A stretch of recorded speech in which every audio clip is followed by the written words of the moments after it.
All right. One of our other panelists is traveling and running just a few minutes behind schedule, but we're going to go ahead and get it kicked off just in the interest of time. Thank you, everybody, for joining this CLE. My name is John Riches. I'm the Director of National Litigation at the Goldwater Institute. We have a really, really good discussion in store for you today with two amazing speakers on a topic that is very near and dear to the Institute, near and dear to my own heart, government transparency and accountability. Before we turn it over to the speakers, I want to frame out the issue a little bit for this audience, particularly. And I think at this particular moment in our history, I think maybe the one thing the Washington Post has reported correctly in the last couple decades, it certainly hasn't been the news, but is its tagline, that democracy dies in darkness. And that is no doubt true. And informed citizenry, as the US Supreme Court has written in a FOIA case, is vital to the functioning of a democratic society and is needed to hold the governors accountable to the governed. Unfortunately, more and more, government at all levels is hiding the public's business from public view. The federal government is doing that across the board. For purposes of our discussion today, we're seeing that more and more in healthcare and in healthcare reform at a time when the public, frankly, needs to know how crucial decisions are being made about medical treatment and how the government's responding to the many decisions that's before it. So we're going to talk about that today in terms of the federal FOIA and federal FOIA litigation and how to open up that process. We're also seeing a troubling trend of government secrecy in ways that are sort of startling and unexpected in America's K-12 schools, where openness and transparency should be the presumed standard. It shouldn't be some outcome that the government's trying to avoid. More and more, though, school boards are avoiding and evading transparency efforts. They're trying to hide curriculum, and in many ways, we're seeing them challenge parents and others who are asking questions that ought to be presumptively open under various sunshine laws, open records, and open meetings laws. Now, simultaneous with this pivot to transparency, we're also seeing a couple other trends in K-12 instruction. We're seeing the substitution of what should just be academically rigorous, neutral instruction with oftentimes radically politically charged content. And again, we're seeing attacks on parents and others who disagree with, object to, or even just ask simple questions about what content is being taught in their children's schools. So one of our speakers today, Nicole Solas, will tell her story about one such attack, both by a school board and by one of the most powerful special interest unions in the country, the National Education Association, when she was just asking simple questions about what her daughter would learn in kindergarten. The Goldwater Institute, of course, works daily to advance government transparency, to protect citizens and others that are exercising their right to know what the government is up to. We were founded in 1988 with the blessing of our namesake, Senator Barry Goldwater. Morning, Nicole. From 1988 to 2007, we operated as a traditional state-based think tank focused on free market reforms, mostly in Arizona. But in 2007, we established our Scharf Norton Center for Constitutional Litigation. And when we did that, we became the first state-based organization in the country to have under one roof the ability to do original research and policy analysis, to run model legislation, and then to engage in public interest litigation. And that's proven to be a tremendously effective model, to have all of those components under one roof to address public policy issues, when so many of those public policy issues, or when the law and public policy overlap in so many of those areas. For many of those on the webinar today, you might be aware, it occurred to us several years ago that there's so many lawyers, so many attorneys in private practice that have an interest in public interest type issues, have an interest in the type of work that we do here at the Goldwater Institute, and also have the capacity to contribute to that pro bono, either because firms allow it, because they're able to, because you're all able to work it into your own practice. And I think freedom of information cases, both at the federal and at the state level, are such ideal public interest cases. They're so ideal for purposes of attorneys that want to provide pro bono work. And I think, as you're going to learn today from Nicole DeWitt, and then I'll talk a little bit about it with respect to Nicole Solas's story, it can really make a big difference in a lot of these areas. So I'd like to start, if it's all right with the speakers. Why don't we start with Nicole Solas? Nicole is the mother of 2 children. She's from Rhode Island. She grew up in Rhode Island, lived in San Diego before she returned home for law school. She's a licensed attorney in Massachusetts. In recent months, she's become a national voice for parents and for their right to know what their children are learning in school. She's become a voice for what should be an axiomatic principle that parents have a right to direct the upbringing of our children.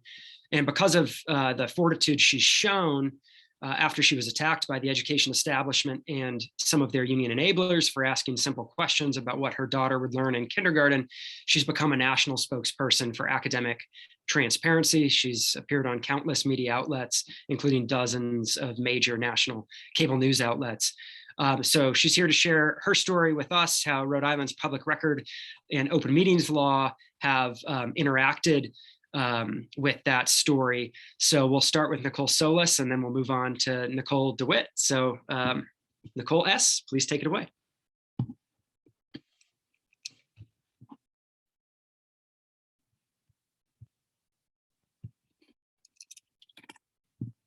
Nicole, I think you're still muted.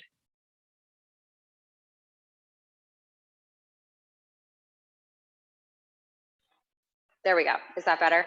That is better. Got you loud and clear. Okay. So hi, yes, as John said, I'm a licensed attorney, but I really came at this issue just as a mom because I enrolled my daughter in kindergarten, and I really just wanted to know what she would be learning with gender theory and critical race theory. And my school told me to submit public records requests. And at that time, I didn't even know that that's like something that a parent should be told to do in public school. And when I did submit these public records requests, I noticed they were very expensive. In Rhode Island, you can charge $15 an hour to compile and gather the information. The first hour is free in a 30-day period, but I was getting estimates for like $9,000 when I requested to see the emails of school committee members. And I requested to see those emails because my school is very politically divisive. A lot of times they will have practices that they do with grading policies or discipline policies that they deliberately don't put in writing that you won't find in a public document. So I requested emails only to get a $9,000 bill back. And also all of the emails would be completely redacted because I found out later that communications between elected officials are exempt as public records, which is it's really amazing. I mean, it's a very Rhode Island thing that our elected officials don't want you to see their email correspondence. So anyway, I learned that I had to submit public records requests in very small, narrow requests because I could afford to buy little bits of information at a time. So instead of asking for, all the emails of one school committee member for 6 months, I would ask for maybe just the last week to see if I could afford that. Sometimes I ended up submitting public records requests and using different phrasing just to try to get back a different estimate that I could afford. So I ended up submitting between 200 and 300 public records requests. It was really easy to do because my school has a Google link where all I have to do is put in my name, my email address, and then it pops up in my email. So as I was doing this, I thought it was like quite convenient and maybe this would all work out and I would get all the information I wanted. But then my school board turned around and threatened to sue me because I submitted what they thought were too many public records requests. They didn't warn me. They just put my name on a public agenda and it said discussion action item, whether we'll sue, litigation to be filed against Nicole Solas for filing over 160 public records requests. So my school had this like 5-hour meeting. They treated me like I was on trial for a crime of submitting public records requests. They had all of my public records on display. They had categorized them into different subject matters like gender identity questions, critical race theory questions, budget questions. And they had people speak against me at this meeting and say that if I'm just asking these questions, I must be such a morally duplicitous person. And all the while, I had asked my school to just answer me in email. I only submitted these requests because they asked me to. So the public records requests were really being used against me to, bully me, vilify me. It was obviously politically motivated, but some people in my community bought into it. Others, most of them supported me. Right now, my school district just put out an ad for a public records request specialist. And they're going to pay somebody $25 an hour to go and retrieve the public records request, because what ended up happening is people across the country now are submitting public records requests to my school. It's kind of a mixed bag. I don't want my school district to be overloaded with information, but or overloaded with information requests, but they kind of brought it on themselves because they kind of like let the whole country know that they're not being transparent with information. So for me, the public records request worked in just very small, narrow requests. Sometimes my school would give me information for free, like if they had a contract handy, but most of the time they stonewalled me. They refused to answer my questions. They get away with claiming that my request is unclear or not specific enough when they don't want to answer a question. For example, I might say in a request, please give me all public information on this subject. And that phrasing has worked for me a lot. And for me, I don't have to spend a lot of time thinking of like the exact document that I want to request. If I just say, whatever public information you have on this, please give it to me. And they'll give me an estimate. But a lot of times I know I've hit a nerve if they say, well, we can't give you information when you phrase it that way. You have to ask for a specific document. But again, other times, they didn't require that kind of technical phrasing. So that's just one example of how school districts will use this against you and claim that the way you asked for it isn't good enough if they don't want to be forthcoming with the information. My school district ultimately decided not to sue me because they saw how bad it looked in this public meeting that they had. And I thought that it was over, but then a month or so later, the National Education Association, which is the largest teachers union in the country, did sue me. And what they want is to prevent the disclosure of public information from my public records requests. And they want declaratory relief from a judge saying this information can't come out because if it does, it will subject teachers to harassment by national conservative groups. Of course, this is all public information. We don't want any teachers to be harassed, but it's obviously not a basis for this lawsuit. So I think public records requests now are what a lot of parents are doing across the country to try to get information, but it's a really long process. My school in Rhode Island has 10 days to respond to the public records request, but they're now automatically requesting a 30-day extension, and that's 30 business days. So it ends up being a lot longer than just a month to get, maybe just a small piece of information that you want. So that's kind of my experience with what happened with me and public records requests. Is there anything I missed that you wanted to highlight, John? No, I think you got it, Nicole. I mean, obviously, it's an extraordinary situation where you had a citizen, a concerned parent, submitting her own public records requests, and then you have a private entity that's not even a party to the public records process go to court and name the records requester as a defendant in the lawsuit. I mean, really an extraordinary assault on just the whole principle of open government. We're, of course, representing Nicole. The NEA, the state affiliate of the NEA, originally moved for a TRO, which they subsequently withdrew, and it was pretty clear it was not going to go their way. But the case is teed up for summary judgment and an anti-SLAPP motion, which maybe we can talk more about in the Q&A session, which has been scheduled for December 1st. I think the case is phenomenally important. We're seeing this more and more. We have another case where a school district just sued some parents in Virginia that Nicole had brought to our attention. And it's a tactic that we're going to continue to see. Either public bodies or their surrogates are going to attempt to stonewall, impede the public records process by naming citizens as defendants. And so I think some of these early cases are really going to be important. I think there's going to be a real need for lawyers throughout the country, for those on this call, to be available to provide representation when it's necessary. But we can talk more about that in the Q&A. I want to turn it over now to our next speaker, Nicole DeWitt. Nicole's an attorney in Fryer Levitt's Litigation and Healthcare Department.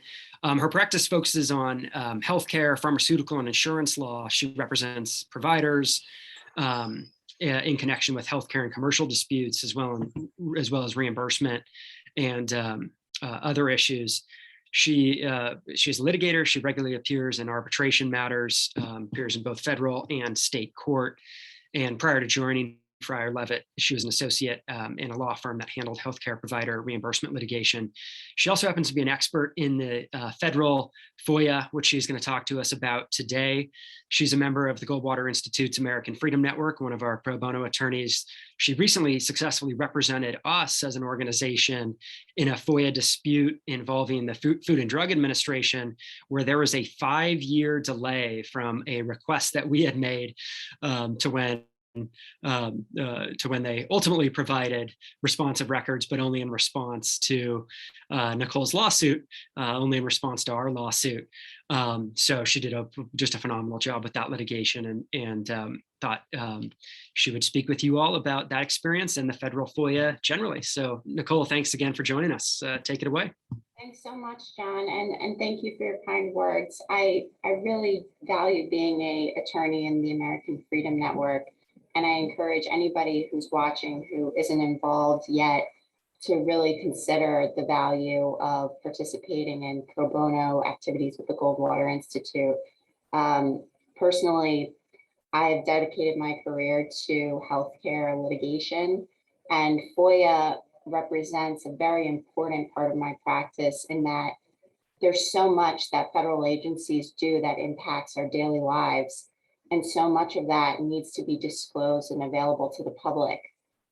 And frankly, as we'll discuss later on in my presentation, the burden of proof, once you're in litigation, unlike typical agency lawsuits in which you have to show that agency action is arbitrary and capricious, does not apply when you're in FOIA litigation in federal district court.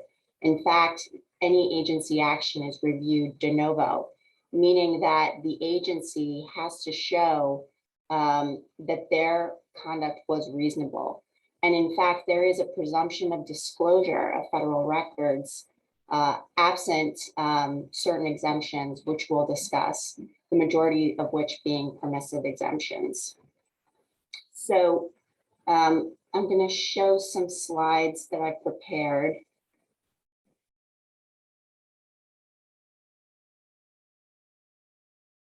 Okay, so what I'd like to start off in discussing is, while FOIA obviously impacts a variety of different contexts, for me personally, it's had a very big impact in the healthcare sector. And there we go. And virtually any agency can be a subject of a FOIA request in which the agency has to provide responsive records, which are defined in the Act. However, as you'll see from these specific examples, some of which were the subject of Goldwater Institute litigation, there are a variety of different impacts that FOIA requests can have in the healthcare context. We see For example, in my involvement with the Goldwater Institute, a FOIA request can be mandated for release of the FDA's review of compassionate use applications, which we'll discuss a little later, or activities of the Health and Human Resources review of CICP applications for benefits of individuals who received covered countermeasures during a pandemic.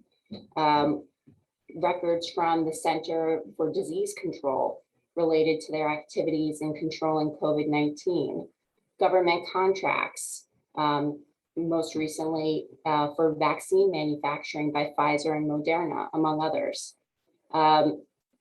We also see that FOIA is applicable in agency activities in responding to complaints from the public.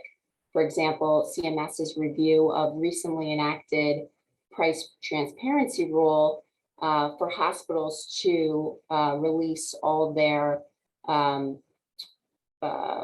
prices for hospital treatments and services, as well as negotiated rates with payers. In addition, as litigation that John had previously been the lead for, we see that records involving the approval of investigational drugs are also subject to FOIA requests. And interestingly, as I discussed before, we see that the agency action before litigation is not indicia of your likelihood of success on the merits.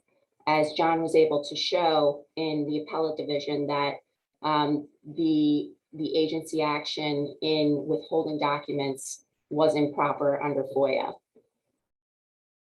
So a little bit about my lawsuit in representing Goldwater Institute. I got involved probably around 2018 in connection with a FOIA request that Goldwater Institute had submitted, asking for all records from major institutions that were successful in having protocols accepted for expanded access submissions. So expanded access is the process by which terminally ill individuals who have no other opportunity to access drugs that would work for their condition are able to access investigational new drugs for the purposes of treatment because they have no other option. And the FDA, for a very long time before right to try law was passed by the advocacy efforts of Goldwater Institute in 2018, for a very long time, the only option for terminally ill patients was to have their doctor make a request to the FDA in order to have access to an investigational drug that was the subject of a clinical trial through an expanded access submission. And the problem with this process is that it was so time consuming for these terminally ill patients, and oftentimes they'd be waiting for weeks or months without relief. And in some instances, as reported by the New York Times, it did result in death, unfortunately, for patients, especially those suffering from cancer. So this is something that really hit home for me as a really important purpose and really important information that we needed to uncover. And amazingly, for a time period of years, the agency was just delaying and just refusing to provide information at all to the Goldwater Institute. So in addition to the delay, another big issue is that these major institutions a lot of times have an easier path in having their expanded access submissions be approved as opposed to smaller providers. So as a public interest group, Goldwater Institute wanted to explore this information and really advocate for improvement in government operations. So I got involved, and the first step that I did is I submitted a appeal in the fall of 2018, or 2019, I'm sorry, 2 years ago, saying you rebuffed our request. It's now been 3 years. You have said that you're processing the request on a first in, first out basis. Yet when we ask for your status on what number we are in the queue, we're miraculously going down in the priority line. So, you know, you're constructively denying us the information that is responsive. And months and months and months went by. I kept following up. Finally, the agency responded and remanded the FOIA request down to the agency again, the sub-agency, to respond, saying that given the complexity of the information sought, that the information would be forthcoming in about 9 months. So this was in April of 2020. In the meantime, the agency completely ignored our request to narrow the scope of the information sought.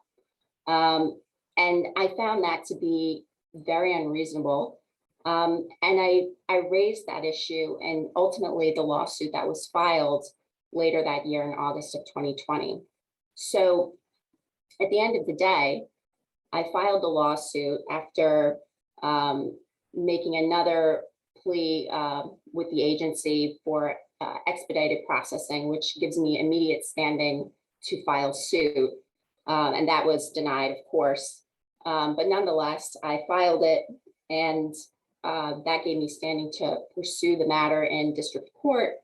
And at the end of the day, we were ultimately successful, because had I not filed the lawsuit, and John was spot on with our discussions when we were strategizing the case, had that lawsuit not been filed, the records probably still would be outstanding. And frankly, at the time that I met with counsel for the agency, after the lawsuit was filed, in our initial meet and confer, which was ironically in November, the agency had not yet done any efforts to find responsive records to the request, and had no idea how much time it would take.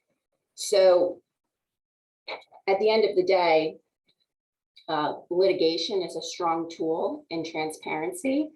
And by giving this overview, I want to show how accessible it is to attorneys who may not necessarily have a background in FOIA, in order to know kind of the lay of the land and how to start that practice and potentially be involved in something that you truly care about, which is what was the case for me.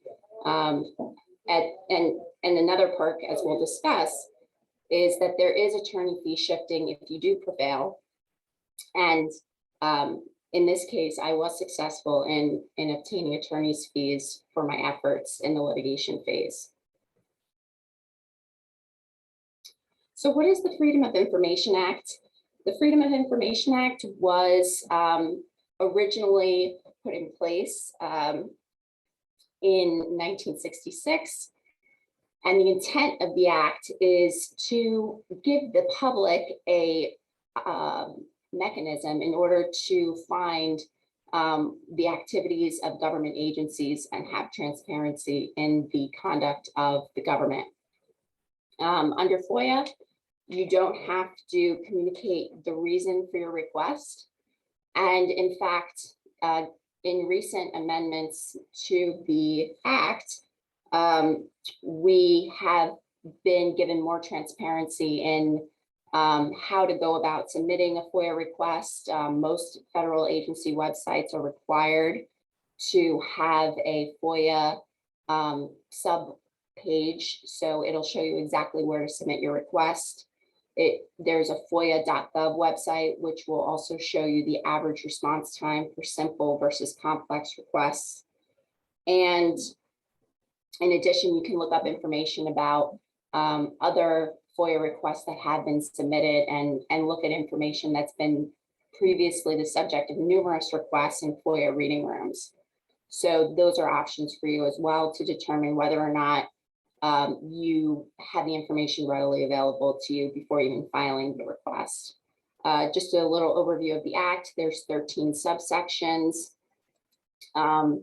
most of which that we'll be talking about, which is significant for us, is in subsections A and B, which shows the categories of information that must be disclosed by the agencies and the exclusions or exemptions to disclosure by the agencies, 8 of the 9 being permissive exemptions.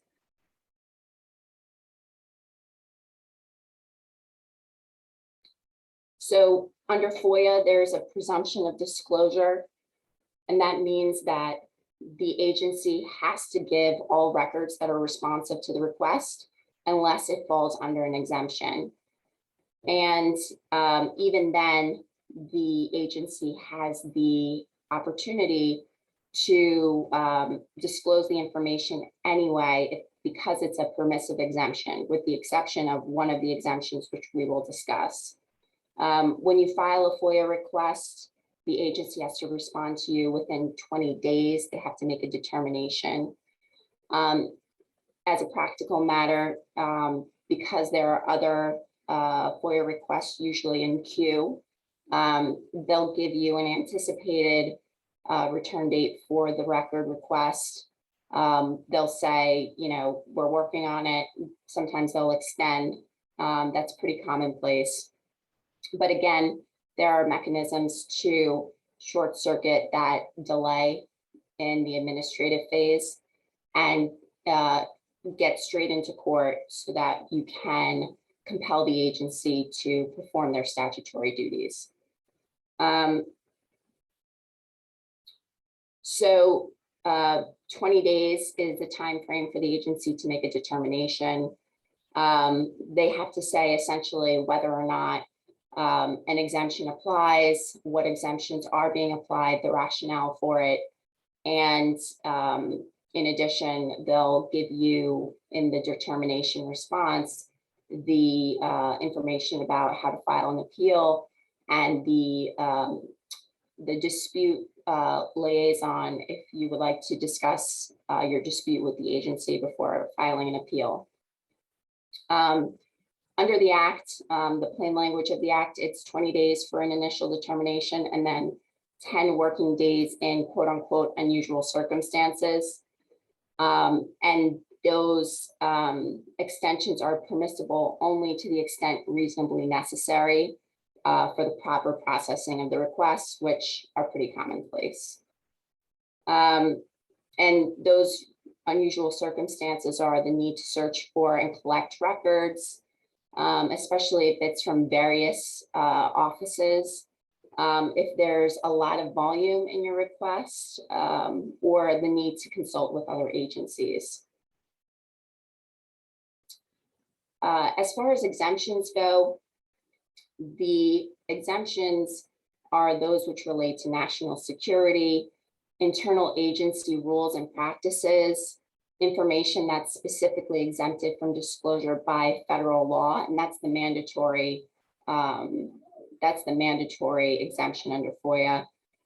Trade secrets and confidential commercial information, internal agency memoranda and policy discussions, personal privacy concerns, and that overlaps with the Federal Privacy Act, law enforcement investigations, federally regulated banks, oil and gas wells. I haven't really encountered those latter exemptions, but for the purposes of my use, The most common ones that I come across are trade secrets and confidential commercial information, personal privacy, information that's already specifically exempted by disclosure under federal law. Those are very commonplace. So step one, file your FOIA request and think about what you need. If you want to get the information quickly, I think it's more advantageous to keep the request simple. Don't ask for any and all records and communications relating to. Keep the request straightforward to the simple document that you're looking for. If you want to see what you get and cast a wider net, perhaps file multiple FOIA requests like Nicole Solas did. Maybe space them out so they're not merged into one. I've had that occur to me.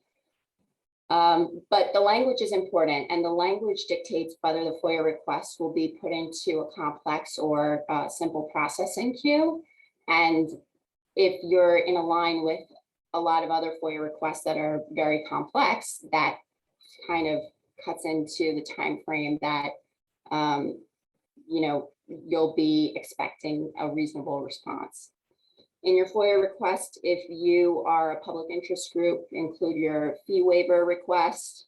If there is a compelling need, in my situation, I requested, because you can request it at any time, and this gives you immediate standing to challenge in district court, I filed a request for expedited processing, given the pandemic, in order to get information about expanded access review by the FDA. And there's, there has to be real need for it, but you'll get your answer pretty quickly, within a couple days.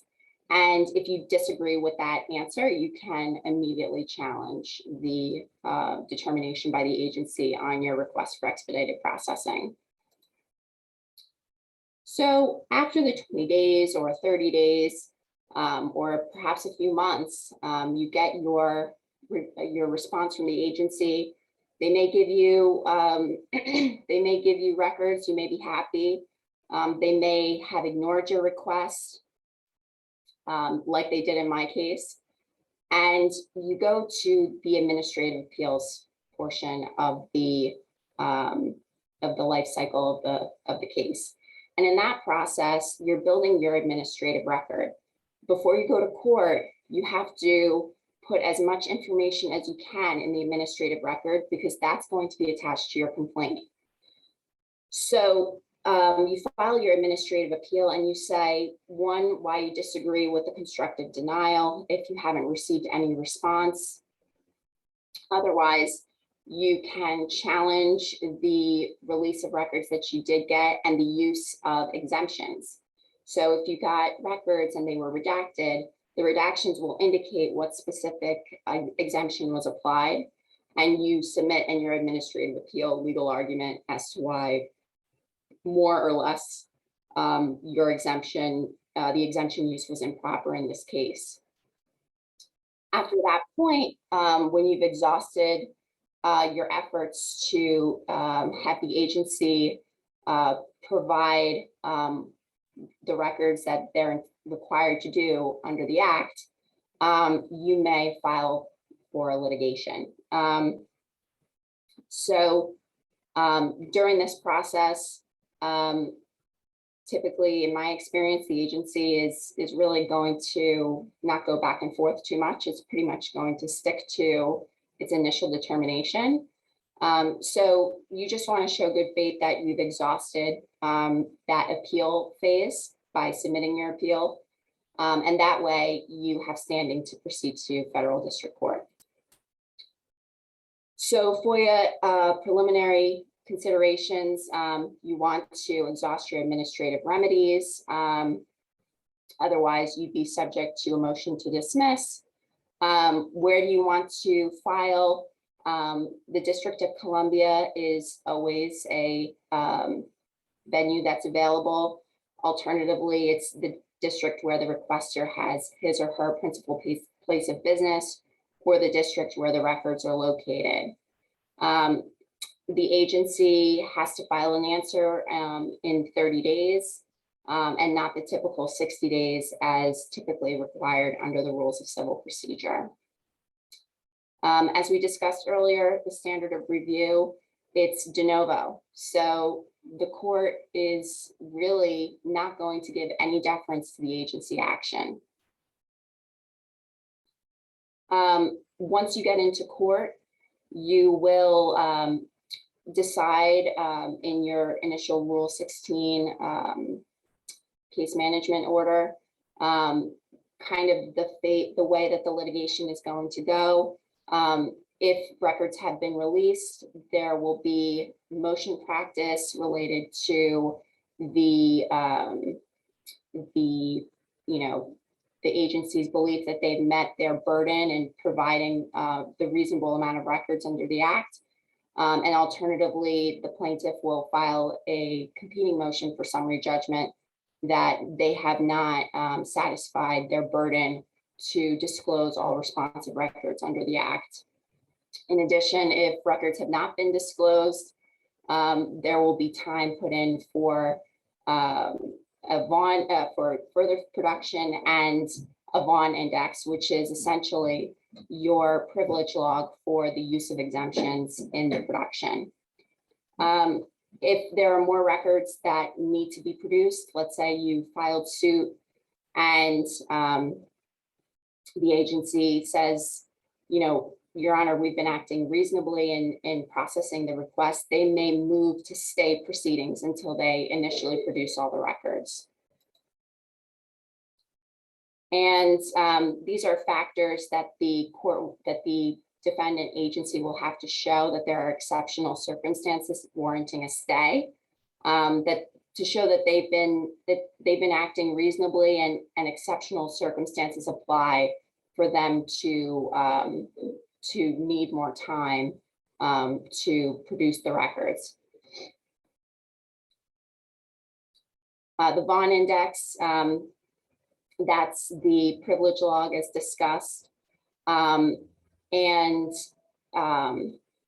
when you're going through the Vaughn index and the information that's withheld, there is the agency's burden in showing that they met the reasonable release of records by going through the Vaughn index and attaching affidavits that they've done a reasonable search and they've satisfied their burden. Once, in my case, when I proceeded to litigation, I did not have to go through the process of a Vaughn index. The agency simply stated to the court that they anticipated producing all the records, and then it was a matter of just showing the plaintiff, here the Goldwater Institute, that they've done their due diligence in searching for all the responsive records. That was satisfactory for us for the information that we needed. So once that was completed, we had discussions about dismissing the matter and having a settlement, and the settlement involved the payment of attorney's fees because we substantially prevailed in the matter. So either if you file a motion and you prevail in that motion and the agency is forced to release records, or alternatively, if there is a voluntary or unilateral change in the position of the agency following the filing of the suit, you could be eligible for attorney's fees. And the court will look at various factors in a application for attorney's fees if that's not part of the settlement process. So I would encourage any attorney who's new to FOIA to really consider taking it as part of their practice, because it's such an important part of the transparency in government, and really there's so much application in public interest, no matter what your practice area is. For me, it was healthcare. But I encourage anybody to reach out to me if they have any questions. I certainly could talk about FOIA for days, and there's so much information out there, but I'll cut it for now and leave the floor open if anybody has any questions. Thanks, Nicole. That was great. Super helpful overview. If anyone has questions, drop them into the Q&A box. We have one involving attorney fees from Bill. Bill asks, are attorney fees covered in terms of just those that are incurred after litigation has been initiated? Nicole, it's my understanding it's any fees that were reasonably, or any hours that were reasonably expended, even pre-filing of the complaint, but I don't know if you have a different view. So in my experience, it's been, and most recently it's been those that were tied to motion practice and the litigation itself. But certainly, you're not precluded for asking for that information, for that fee shifting as part of your application. There is also, depending on your application for attorney fees, if you are seeking, if you're seeking attorney's fees and you're seeking attorney's fees in connection with a matter that the agency unilaterally changed its position, there are cases that say that just because you filed a lawsuit and they subsequently process the request, you may not be subject to attorney fee shifting because they don't want to punish the agency for complying with the act and producing the records. There has to be some other indicia of improper conduct by the agency and withholding. One other point I think is important for practitioners on attorney fees. This was not always the case, but in recent years, Congress has basically said any attorney fee awards come out of the budget of the agency. It used to come out of just a general pot of money. So that is why you often see situations where maybe an agency is not too compliant until it realizes it's going to get sued and face the prospect of attorney fee awards. And then all of a sudden it conducts the diligent search that it should have conducted right when it received the request, because if they lose, they're going to pay for it. And oftentimes, just like anything, of course, it comes down to a matter of settlement on fees. And so if you prevail either on the merits or because the agency's changed its position, you'll have those discussions with the U.S. attorney who's handling it, and rather than face the fee motion, oftentimes they'll want to, they'll want to work it out. Nicole, you'd mentioned using FOIA in terms of your healthcare practice, and I want to emphasize that any practice, like you mentioned, that you're dealing with that might involve the federal government, the FOIA can be deployed. Can you talk a little bit about it as either a pre-litigation tool or a tool to be used during litigation in matters that are unrelated to the FOIA? So maybe you got some ongoing litigation where the public records would be helpful, or you're thinking about bringing a case and using FOIA to kind of determine whether or not to bring it or how you're going to pursue in the litigation. Sure.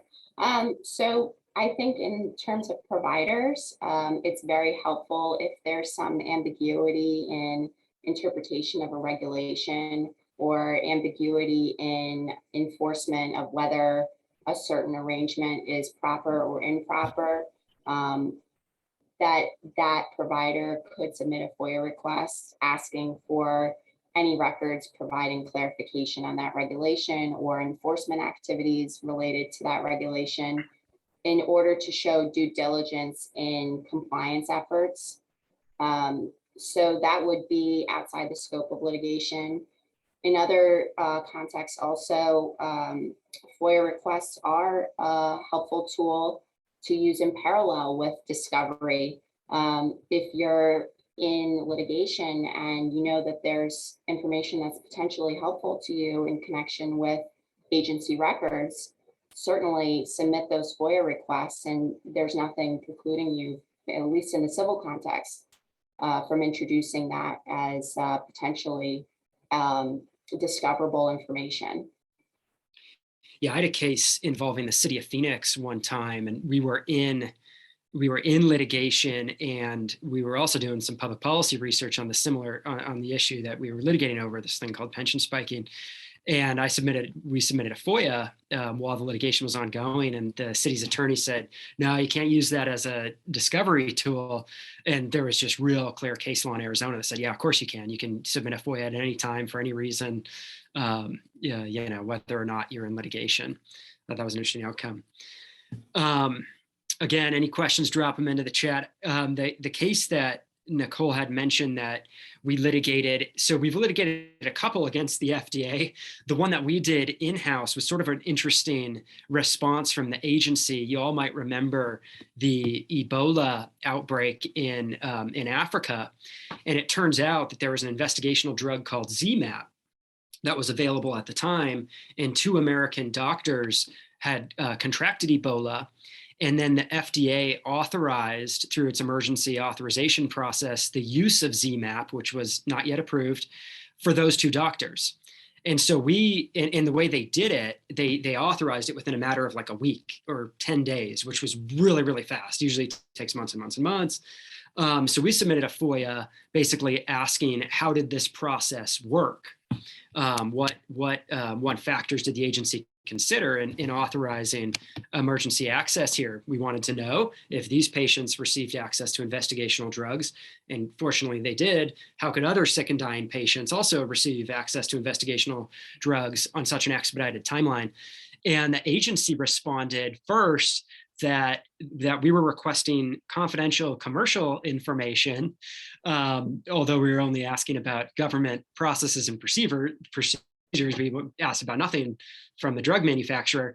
But then they said, well, even if that's not true, our own agency regulations prevent us from disclosing this information. So that sort of teed up, and then the district court agreed with them. So that sort of teed up an interesting appellate issue, which is, can an agency, through its own regulations, essentially preempt the mandates that Congress has put in place through the FOIA? Can a regulation trump statute?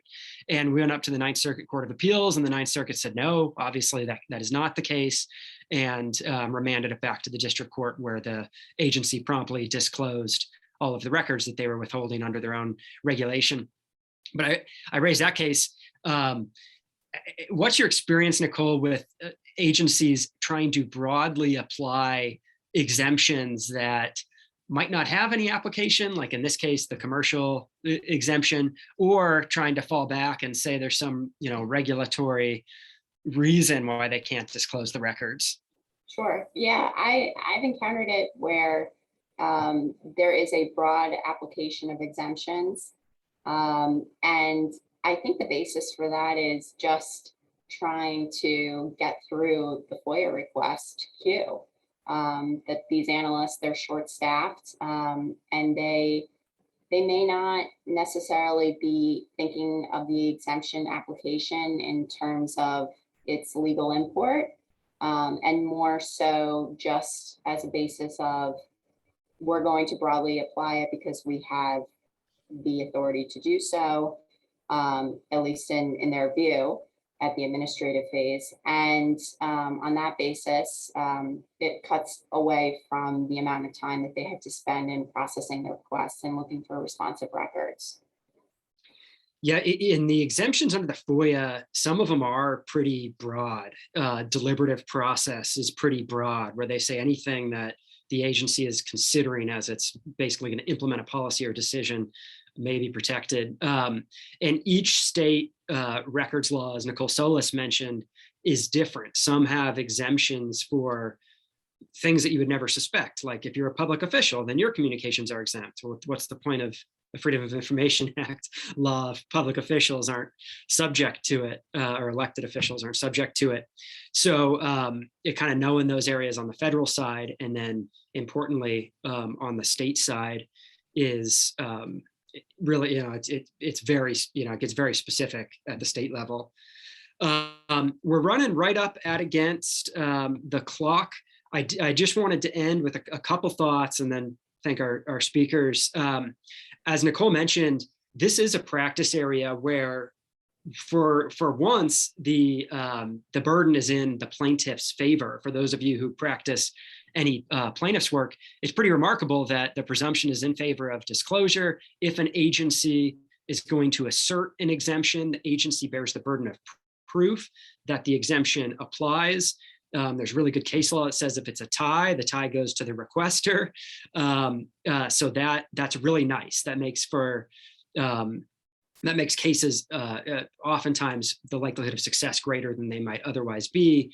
And then, of course, there's the fee shifting provisions, which we've talked an awful lot about. If you're doing these cases pro bono with us or just pro bono on the side, this is one of the areas where the case law is pretty strong. The statutes are pretty strong that fees can be awarded. And usually the types of cases we're doing, it's pretty clear that it's public information, that it should be disclosed. And we're faced with recalcitrant agencies who kind of are used to having their way, and until they get hit with the lawsuit, they don't start complying.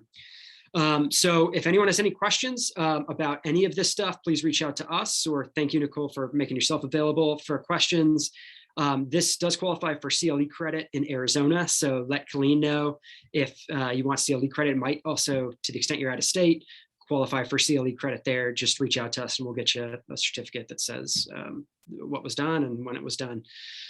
So thank you again to Nicole Solas. Your experience, I think, demonstrates the incredibly important need for both FOIA laws and for lawyers to enforce them. Thanks for the courage and pressing ahead and continue to press ahead on it.